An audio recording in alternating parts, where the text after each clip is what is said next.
So today's video is basically a get to know you where I'm going to do a tour of my bookshelves and my collection shelf. So it's going to be pretty much unscripted, and I'm just going to go through all of this stuff so you can get an idea of the types of things that I'm interested in, and also comment if there's any books that you'd like to see me do a full review of, or any of these items that you'd like me to go more in depth about how I acquired them, and so on. This top shelf just has my girlfriend's tarot decks and so on. I do not know enough about them to talk about it, but my top shelf here has a display of sort of classic looking books. So this type of binding style, eventually I do want a full bookshelf with this antique style. And so first, I think this one is actually leather bound. It is a red book, and any coin collectors will be familiar with this. I actually got this at Goodwill for just a couple of dollars, but it is a guide to all US coin variations for collectors. So it's very valuable to people, or at least it was before the internet, for assessing what a coin should look like to avoid counterfeits, and to figure out what the price should be. Next, I have this, I believe it's World War II era. Man, it's kind of, I don't know if that's mold or what. Yeesh. World War II era Latin Bible that I inherited. I just like how it looks, and it's, I believe, pocket-sized for, to fit in the pocket of a military uniform. This is a journal. This is a book that I got about the life of Napoleon I. It's very worn out though, so you can't really see, but there is you can see Napoleon in the top there. I have a couple of Charles Dickens, Great Expectations, and A Tale of Two Cities, which are really the only Charles Dickens books that I've read. So let me know if there's any of his other books that you would particularly recommend that I'll add to my collection. Anne of Green Gables, I got this recently at a Goodwill also. Have not read it yet. Adventures of Robin Hood. This is the first classic that I ever read. I think I read it in late middle school and just still have this copy. I bought it secondhand from a library, actually. Same with this next one. You can see the library stamp on it. Gulliver's Travels, and then War and Peace. I like these decorative design copies. I know that they're designed just basically to sell to collectors, but I think they did a good job with these designs. I believe they're from Barnes & Noble. I'm not 100% sure on that though. Taylor Swift candle, nice. Down this section is more so supposed to be on social and political commentary, is how I organized it. I don't have all my books up here yet. I have about half of my collection still in Kentucky. So I'll do another video once I get the rest of them up here. So this is one I got recently, The Tangled Tree. I believe it's about the origins of human evolution, but I have not actually read this one. Sapiens. This is a really interesting book. It's very widely read, very well sold and well reviewed. Kind of explaining human tendencies through the author's sort of logical, pattern process that he comes up with here. I think it's an interesting read. I really don't agree with everything in it. I think it's a bit callous sometimes in assuming that humans are so calculated, but super interesting read and has really good bits of history. Same with this next book. I would recommend somebody to read both of these and do like some kind of comparison. Maybe I could do that as a video. But Debt, the First 5,000 Years. This is a book that analyzes the tendencies of humans through an economic lens, essentially, starting from like ancient times, really the earliest evidence of how economies worked. And it starts out by just blatantly disproving the idea that capitalism emerged from a barter economy, or that economies in general emerged from a barter economy, and that in reality debt and credit was kind of the first form of money, and that really money is just superficial to this system of debt and credit, and that also, we psychologically operate our lives socially and so on with this kind of mindset. Very interesting read. You kind of have to look through it a few times to understand what's going on though. Living in Freedom. This one, I got on for a good deal on eBay and also haven't read yet, but it is about Prague and the Prague Second Spring. So anyone who has read this book, let me know if you have a positive review and I'll bump it up on my to-read list. The Trial of Henry Kissinger. Yeah, didn't he die recently? This I had to read for a class, and it was just really interesting about, you know, how U.S. policy works and and kills a lot of people. This next book really, I think, takes a broader look at that process of, you know, the violence of the global American system and how the U.S. has basically overthrown governments just time and time again, and that it's to the point that it's come down to like a method or system, essentially, is what this book argues. Power Systems it's more of an essay collection than a cohesive book, or it's like a speech/essay collection from Noam Chomsky. I would say it's pretty good in terms of just reflections on like the late 90s, early 2000s era of U.S. U.S. foreign policy, but some of the takes are kind of outdated today, honestly. Black Shirts and Reds, really good book, Michael Parenti. Just really, it might be slightly outdated, but the way that this book explains, kind of how authoritarianism works, and in history, the kind of conflict between fascism and communism has played out and how that affects us in the modern day. Very short read. I'd recommend it for anybody that's interested in politics and kind of wants to take it to the next level.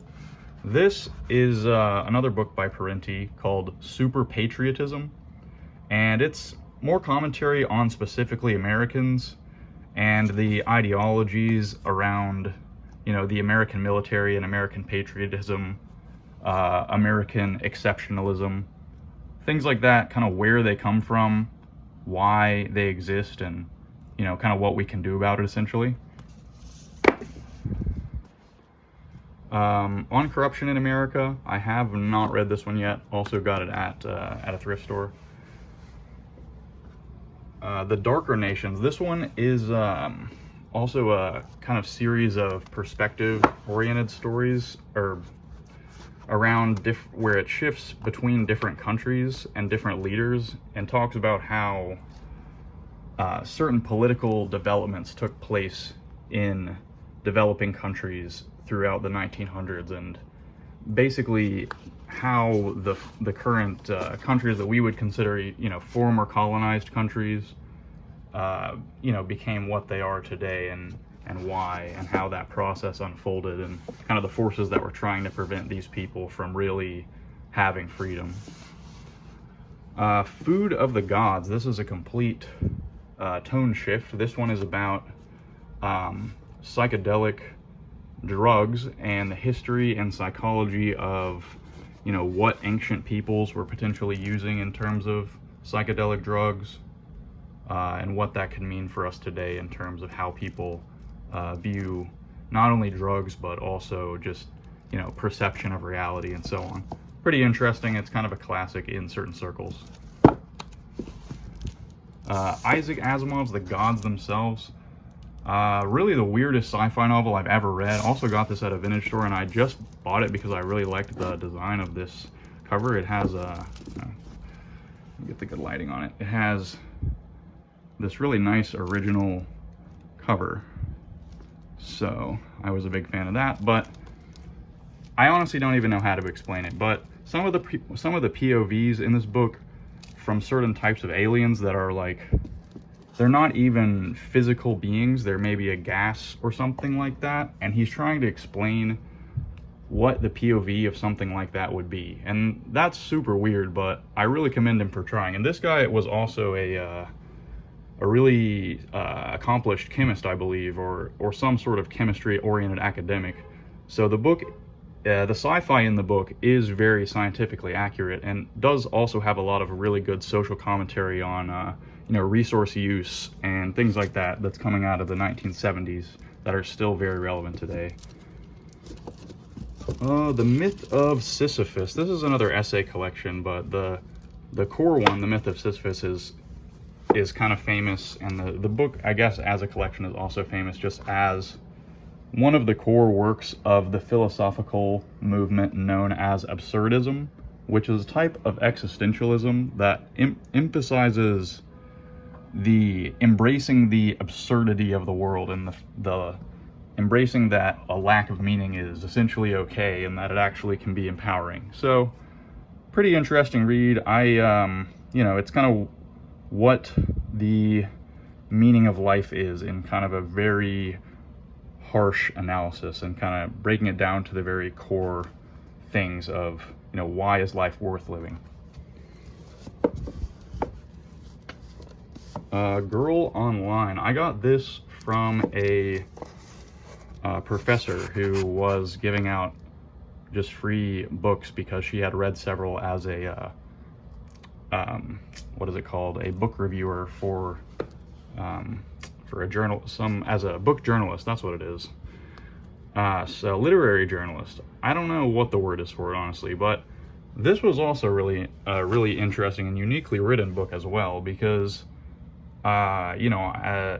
it's a book on feminism, but it really takes a very hard line, extreme angle on analyzing things from the perspective of, the harsh realities of the internet and what that exposes women to. So take that as you will.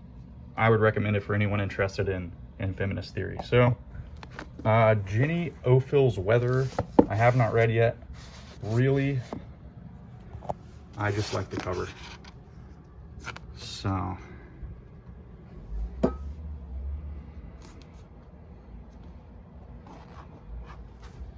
these three books here, The Coming Insurrection, The Cybernetic Hypothesis, and This Is Not a Program, are somewhat infamous books because they were referenced by certain groups who committed certain criminal acts in France, but they are a pretty interesting sort of abstract, yet relating to very specific concrete events, mostly in France, anarchist theory. So it's oriented around, what we can do in the modern day with the modern technology that we have to really fundamentally break down authoritarianism. So that's pretty interesting. I would recommend it for anyone, again, that's interested in political theory. It's a little bit weird. Some people say it's a little bit impractical, but I think it's a good read. Fang Noumena by Nick Land is another one that's kind of out there. There's, again, this is an essay collection. It's not a continuous book really, but it's commentary on both the ideas of, accelerationism, as you call it, where, Nick Land essentially advocates for pushing things along in capitalist society to really cause it to break down quicker and then advance into some other kind of society that will, in theory, be better. And this book philosophizes, I've only read certain essay segments, I haven't read it cover to cover, but this book philosophizes about what that transition could look like. And again, you can see the dates here. It was written between 1987 and 2007, so it is a very broad-reaching collection that, you can even see that his views can kind of change over time to some extent. But I think the most interesting is his takes on AI and what impact that rapidly developing AI would have on society. And if you read this in the modern day with everything going on, some of the points are pretty good and pretty on the nose. All of these four I got recently and haven't read yet. We have Women Under Socialism, The Conquest Continues, The Global Food Economy, and Existentialism is a Humanism. Discourse on the Origins of Inequality is a really old, I think 1700s piece of philosophy by Rousseau that's also very short. You can get it online, but I found this for super cheap, so I just picked it up to have a copy. But it talks about some of these first ideas in the West that challenge, monarchism and challenged, you know, why certain people have and certain people do not. This is referenced by a lot of later philosophers, which is why it's so interesting. So for Sartre's Between Existentialism and Marxism, this shelf we're moving down more into just straight up political theory and philosophy. So this is a piece that he wrote, you know, somewhat later in his life when he was having these kind of contradictions and conflicts about his opinions about the United States and the West and the Soviet Union, and how he had supported communism, but he also disagreed with certain things that the Soviet Union was doing. And so in this, he really kind of tries to flesh out, you know, what the real through line is between his own view on individual existentialism and Marxism and communism, and how those really do connect, and kind of explaining himself for why he has these beliefs. And I think he's kind of working out, you know, what he does and doesn't really support, which is a cool historical thing to read. Foucault's Discipline and Punish, I think this is upside down, is about the history of the criminal justice system, and about how it used to be very violent, and people would basically just get executed or publicly tortured. And then nowadays, we just basically tuck people away into prisons where you don't see them anymore. And that disconnect creates a tendency for our society to just accelerate putting more and more people in prison, because we're out of touch with what's actually happening, and we're also out of touch with what the punishment even is for a crime, because people don't have the same visceral connection to it as they might have in the medieval days when the punishments were right on display. So take that as you will, but it's a very interesting read. Major Problems in the History of American Workers. I have not read this one. It's a little bit textbooky, but I just saw this at a thrift store and thought it would be pretty interesting to pick up and flip through. Haven't read it. This is a biography of Che Guevara, who was one of the leaders of the Cuban Revolution. He grew up in Argentina, and he was a doctor, and then basically saw like several U.S. coups take place in South America, and it radicalized him. So he joined up with Fidel Castro and overthrew the dictatorship that was in Cuba at the time. So he is pretty villainized by the U.S., but he did leave a very interesting life and legacy. So his biography is one I would recommend for anyone interested in history at all. Foucault's The History of Sexuality is about how kind of Victorian morality stifled people's sexual expressions, and that we still live in kind of a form of the Victorian era even today. Nietzsche's Between Good and Evil, and then Genealogy of Morals are both some of his quintessential works on his form of nihilism, which is kind of a form of existentialism, but it was just challenging the morals of the day and asking, you know, why do we really think good things are good? Why do we think moral things are moral? And the inverse is also. And that people should just constantly be challenging the moral systems that they find themselves in, because most of them are flawed and they're oriented around power structures pretty much alone. David Deutsch's The Fabric of Reality is a really interesting piece of, I'd call it kind of modern, like cyber philosophy, where it just kind of takes things to a very interesting absolute of, you know, imagining these certain types of technological scenarios that really challenge our understanding of what reality is and how philosophy works. Hero of Two Worlds is a really good book, a biography of Lafayette, Marquis de Lafayette, by Mike Duncan, and this is the guy that's he has a couple of podcasts, one being Revolutions, where he talks about the French Revolution, American Revolution, Russian Revolution, a bunch of others. And then he also has one on the history of Rome. So this book is really very in-depth and personalizes the guy to a level that I don't really see many biographies do about people from this era. A People's History of the United States by Howard Zinn is a very interesting book as well, and it talks about the history of the United States through a series of different periods in time, each chapter representing a different, essentially, block or era.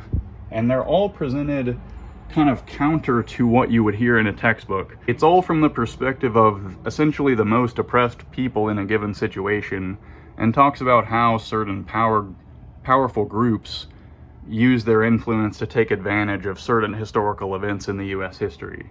Really interesting, and I'd recommend anyone to read it. A History of the World in 12 Maps. I haven't read it, but I did look at the maps. They're very nice. A History of Soviet Russia. I have not read this either. The Government and Politics of the Soviet Union is pretty much what it says it is. Plato's The Republic. This is one that I've annotated more than anything else because it's really interesting. Because I was into this when I first started reading philosophy in general, and just the way that it presents logical arguments is really interesting, even if you don't agree with a single thing in it.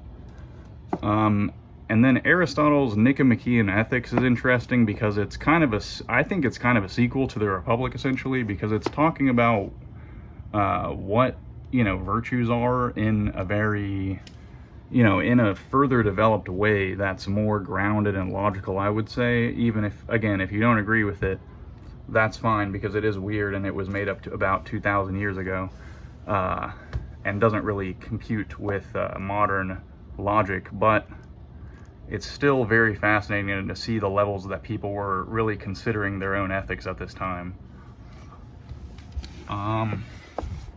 This is a very thin book, The Communist Manifesto. This is one that people think is going to be super long because they're thinking of Capital by Karl Marx, but The Communist Manifesto is actually like 50 pages long. So it's just basically a summary of what the ideas philosophically and politically of communism were at this time. It's just a very brief summary. So I'd recommend anybody read it if they're just curious about that kind of thing. Imperialism, the Highest Stage of Capitalism, is a book by the first, chairman of the Soviet Union, Vladimir Lenin, which was written right after the Russian Revolution, where he was just kind of establishing what he was trying to accomplish in counter to the West, and why the problems of the West and the emerging banking industry in the early 1900s, I think this was written in 1917, why this emerging finance industry was going to be a serious problem for everyone, and it was basically going to take everything over in the next 100 years. And it seems like he was pretty much right, whether you like it or not. So this is an interesting read because it just really accurately predicts what's going to happen in the 1900s. The Conquest of Bread. This is a piece of anarchist theory as well, and just talks about certain pitfalls, essentially, that you have in a society that's based around a state, and certain problems that having a state-oriented society presents to people's just fundamental rights and access to their needs. Pretty interesting, but it's kind of something to read on the broader spectrum of this type of theory. On the other hand, Wretched of the Earth, I think, is one of the first things people should read in left-wing theory at all, because it is very relevant to today. This is taking basically this book, Imperialism, which talks about, Western capitalism and its effects on the broader world and itself, and takes it more from the perspective of those people who are actually being victimized by it abroad. So talking about how colonized people living in these types of societies in the mid-1900s can actually fight back against these systems and why they should. So if that's a very brief summary, he goes into a lot of detail and a lot of depth, but it's a really very fascinating perspective that contrasts sharply, let's say, with some of the more Western takes in this political sphere. Rousseau's The Social Contract and Discourses. This is one that I also haven't fully read, but it talks about the idea that society exists, in whatever form that it exists, based on this social contract that's usually unspoken, but also can manifest into laws. This social contract that essentially guarantees some sort of balance of power between people and government, because it's just establishing this assumption that the government has some level of obligation to protect the people. Otherwise, the people have some level of obligation to overthrow their government. So, just a very early level of political theory from Europe, so pretty interesting to read because it's referenced in a lot of later works. Confucius the Analect. This is one that I haven't read, but I like the binding of it and I want to read it soon. This is not my book. Anti-Oedipus is one I have not read either. Zen Mind to Beginner's Mind by Suzuki. This is pretty interesting as well because it just gives you an idea on how to get started on meditating and how to unlock some of those practices. And it just breaks down that it's not really one trick necessarily. It's more of just putting yourself in a certain position, physically and mentally, and allowing it to happen to you. So that's one I'd recommend anyone that's interested in meditation or yoga or psychology or anything like that. Meditations is not about meditation, really. But it's by Descartes, and it's one about kind of what knowledge and philosophy is. I also haven't read this in its full either. I don't know what this book is. This is a guide to the Met Cloisters. Pretty interesting, very lovely museum that's in New York City in Upper Manhattan that has all medieval architecture that's been literally brought over from Europe and preserved from churches and things that were otherwise destroyed and conglomerated into this mega building of all of these medieval structures. We have my girlfriend's mangas, mostly Death Note. I don't know where the rest of them are. We have a couple of dictionaries. Great Gatsby, I don't know why that's all the way down here. And then the Twilight series, of course, very crucial. So that's it for the bookshelf. Now we're going to move into my collection shelf. So I'll adjust the lighting here. One last thing, this elephant is a hand-carved wooden elephant that I got as a gift from some of my friends in Nepal. And you'll see another wooden animal sculpture on the other shelf. Starting from the top, we have this statue of Saint Anthony of Padua, who was my confirmation saint. Below him, there's this cross of Irish marble, a rosary, a mid-century sterling silver Native American handmade bracelet, my 2 cross-country championship rings, a spoken Russian dictionary for the military that I found at an estate sale, and here is the other wooden sculpture from Nepal that I got. This one as a gift for volunteering at Chitwan National Park. So I really like these little sculptures, and if you ever go to Nepal, you'll probably see in a shop some person sitting and carving these because they're just very popular. Here's another Native American made bracelet. This one has turquoise on it. And then this is a small statue of Buddha that I got as a free gift from a pottery shop in Nepal also, after I bought a mug for my mom.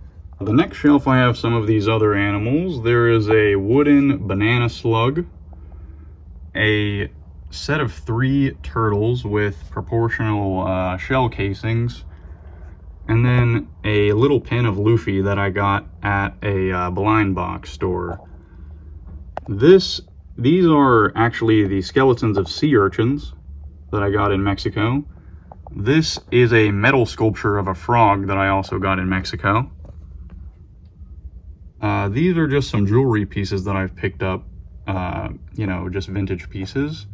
This is a Canada $8 coin. That's a silver piece that has an Arctic fox on it. I really liked the design.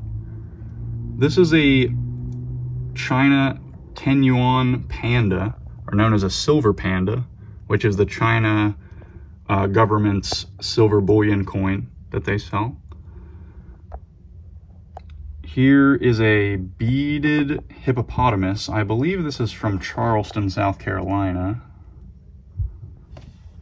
This is a 50 rupee note from Nepal. I like the snow leopard on it. It's just cute. But all of their notes have animals on them, so I'd recommend you look them up. They're very cool. This is a hippo that as a kid I had my teeth in. Here's another one-piece blind box pin. This one's a djembe. And then here in the center, I have a shark tooth that I thought was a great white, but it's actually a Hostilus, which is a prehistoric shark that lived over 10 million years ago, I believe in the Eocene, but I'm not 100% on that. This shark tooth, I do not know what species it is. I believe maybe a mako. And then this is actually a piece of an elephant's toenail. And the coins I have on display on this shelf, to start out, this is a British coin, a Australian coin with a tiger shark. This one has an elephant. What country is this from? Let's see. Somalia. And then another Canada $8 piece. Some of these have really started toning. This one has a polar bear on it. So yeah, this kind of has an animal theme to it. Here's a Japanese silver coin. A Mexican silver Libertad coin. I like both sides of this design.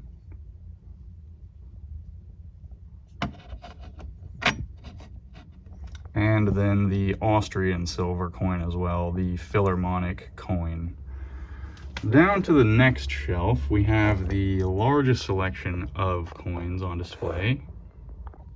But to start at the back here, this is a hand-painted feather with a white tiger on it that I got in Mexico. Here's a handful of more wooden statues of cats and a dolphin. This is a capybara that I got from a blind box. Pokemon card. These terracotta warriors, there's one in the left here that you cannot really see very well, and then one on the right that's in better lighting. I got these from the gift shop at the actual terracotta warriors in China, outside of Xi'an. So I'll have to do a video with some of my friends that I went with about that trip. It was really fun. We did it back in 2019. So yeah, more to come on that. We did visit a good handful of UNESCO World Heritage sites. So we'll definitely have to do a review. On the coins, we have a handful. This is Swedish right here, Russian, British with King George V. I like putting these next to each other because these two guys look so similar because they were actually cousins. Tsar Nicholas and George V. Here's a Austrian tailor, a Zlotich. Some of these you actually might have seen in my silver coin ASMR video, but some of them are not really in the condition or rarity to be able to do that with. So moving on, I have a handful of Spanish reals. This chopped one is actually a replica. This is a, I actually don't remember what this coin is called, but it is a small silver piece from the late 1600s. We have this very chop-marked 8 real. You can see the chop marks. Let me actually just pick this one up here, and we can take a look. Yeah, very chop marked from China, it seems. And very fascinating coin, one of my favorites. This is a Roman coin from the crisis of the 3rd century period, which I also made a video about this.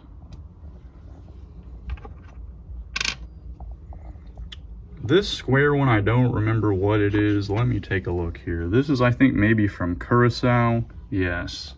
But these are just a cool shape, and I had to get it. So, moving on, there's a French écu. This one is from 1710, I think. Yes.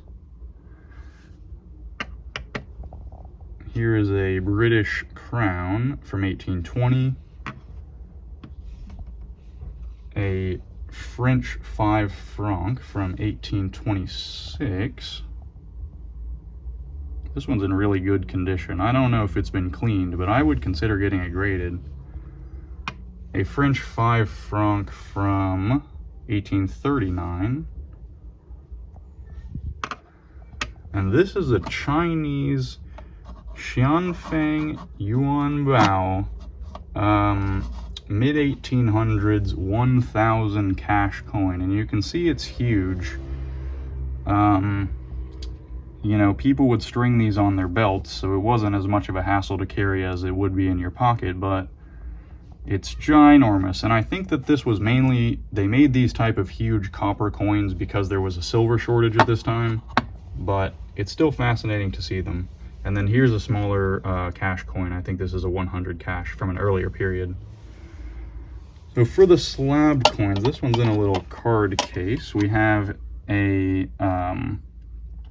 another 8 real that I just really liked the condition of, even though it had been cleaned, that it looks like it's really just been restored because it's so shiny and the details are very crisp. And the centerpiece of this shelf here is this AU55 écu. You can see it compared to this other one. It is in much better condition.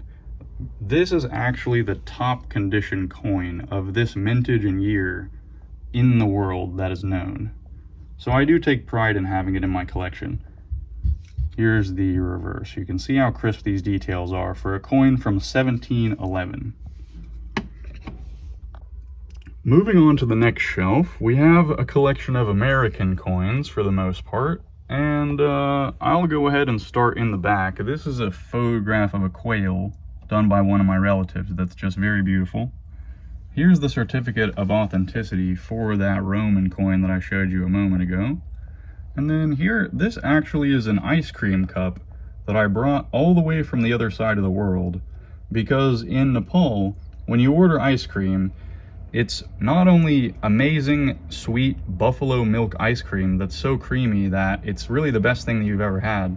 They serve it in these pottery dishes that are not really, you know, it's fired pottery. I don't know. I mean, people just throw them away, but I washed this out and put it in my bag and brought it home because it's just cute, and I felt bad throwing it away.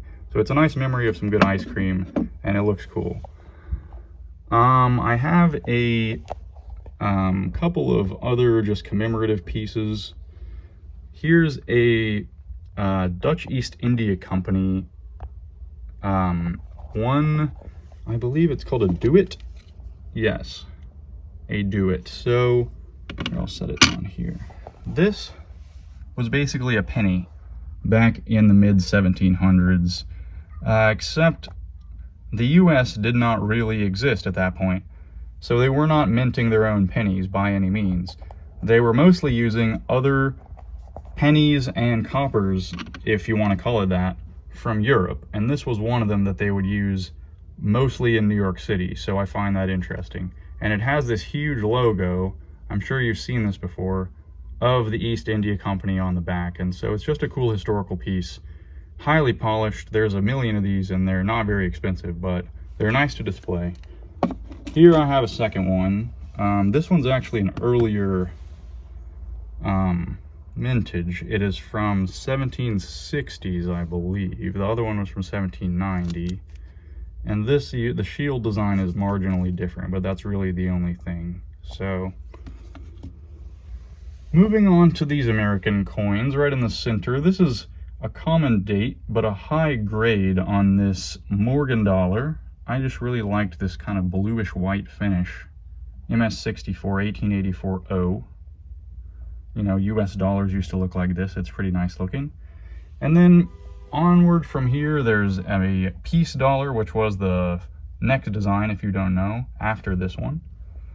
The last silver dollar that was, you know, pretty much commercially made by the US. And then some of my other favorite silver US coins, the Walking Liberty half dollar. We have a Barber quarter. This one I've thought about cleaning off this residue, but I haven't gotten around to it yet. We have the Buffalo nickel and a Mercury dime. On the other side here, we have a US bullion silver coin. It's just a straight ounce of pure silver, known as a silver eagle because of this eagle. Another one of those. This is the more modern design, but the front is still the same. You can see this toning around the edge. That's just the little bit of patina that silver will eventually get. This is a commemorative moon landing coin. I believe it's made out of brass. I got this from my granddad. It's just a really nice commemorative piece and cool to display. This is a piece of, actually I don't know. Let me know in the comments what this is, because it kind of reminds me of Tiger's Eye, but I know that it's not that because it has these layers. So let me know if this is an agate or maybe something else. Next up, here's a commemorative US dollar. It's in a case here, but it has the statue that's on the top of the Capitol building of Lady Liberty. And this design is just absolutely very nice. One of the best that they've ever put out. So I had to have one. The back is just the little torch, but the front is really, this is a proof, so you can really see the contrast. I might have to get that graded if the value of silver goes up a little bit more. Over here we have the commemorative for New York City. Or commemorative for Ellis Island anyway. I like it because I live in New York, but this design is also just very iconic, with the torch on the back as well. 1986, yes. This is another one of my favorite designs of the commemorative dollars. It shows just various kind of different types of people that make up the US. It's kind of hard to see on here, but it's just a nice testament to immigrants and diversity and stuff. And it also has some of the founders on there, I think, mixed in as well. And then there's the Constitution. I think it was, yes, the 200th anniversary of the Constitution. On the bottom shelf, the final shelf, this is a cup that I got from the Soggy Dollar Bar. And if you know what this is, you know what this is. It's an iconic bar in the British Virgin Islands that they invented this cocktail known as the Painkiller, which you now can get at Applebee's or Chili's, but they invented it on this random island. It's basically a forested, semi-uninhabited island that has 2 nightclub bars on it, and it hosts one of the largest New Year's parties in the world. So that's the appeal. It's pretty cool. I went there basically just as a stopover to hang out in the middle of a diving, snorkeling day. So this fish I made myself in ceramics. It's based on a mix between a koi and a plecostomus. But it has these jewels on it because I wanted it to look like an animal from Avatar: The Last Airbender. So I hope that comes across. This is a crystal egg that I just moved out of the way. I think it's made out of quartz. I don't know. And then the final little animal here is a ironwood manta ray. I love seeing these guys when scuba diving, so I had to put it on this bottom shelf so I can look down at the profile of it. And then this is a recent gift from my girlfriend's aunt from California of a really nice sand dollar with a big barnacle on it. Just pretty cool to have that intact. The barnacle's right in the center of the sand dollar star. Pretty cool piece of nature. So that wraps up the shelf tour. Don't forget to like, subscribe, hit that bell, and comment again what your favorite thing was, what book you would want to see a book review of, what coin or whatever you want to see a full-length video going in depth about it. So, see you on the next video. Thanks for watching.